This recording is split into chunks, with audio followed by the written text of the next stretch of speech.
ഏട്ടാ ഒരു 500 രൂപ തരാവാ. 500 രൂപയോ? ഇപ്പൊ ഇതിന് 500 രൂപ? അത് പിന്നെ അനിയത്തിയുടെ കൊച്ചിന് എന്തെങ്കിലും വാങ്ങിച്ചു കൊടുക്കാൻ. 500 രൂപ കുറഞ്ഞൊന്നും മേടിക്കാൻ പറ്റത്തില്ലേ? 100 രൂപ ഒന്നും കിട്ടത്തില്ലേ? 100 രൂപക്കൊക്കെ എന്ത് കിട്ടാനേട്ടാ? അതല്ലേ 2 മാസം മുന്നേ ഒരു 500 രൂപ നീ മേടിച്ചായിരുന്നല്ലേ? അതെന്ത് തീർത്താ? അത് അതിനെ കണക്കൊന്നും നീ പറഞ്ഞില്ലല്ലോ. അല്ലേട്ടാ, അത് ഏട്ടൻ തന്നെ എന്റെ അടുത്ത് നിന്ന് ഒരു പ്രാവശ്യം 200 മേടിച്ച് പിന്നെ എന്തോ കാര്യത്തിനൊക്കെ. അതൊക്കെ എഴുതി വെച്ചിട്ടുണ്ടോ? നീ എഴുതി വെച്ചിട്ടുണ്ടോ?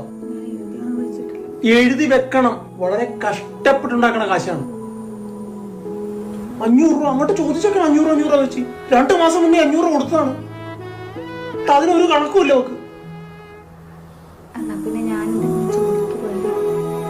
ജോലിക്കും പോകാനുള്ളൊരു കോപ്പിനും പോണില്ല. നീ ജോലിക്ക് ഇവിടുത്തെ കാര്യം നോക്കൂടി. അമ്മ ഒറ്റക്കല്ലേ ചെയ്തോട്ടെ എന്നാ നടക്കില്ല കേട്ടാ. ചുമ്മാതല്ല നിന്നെ കെട്ടിക്കൊണ്ട് വന്നിരിക്കണത്. ഇവിടുത്തെ പണി മൊത്തം ചെയ്യാൻ കെട്ടിക്കൊണ്ട് വന്നിരിക്കണത്. അവിടെ വേറെ പണിക്ക് പോക്കോട്ടെ എന്നാ.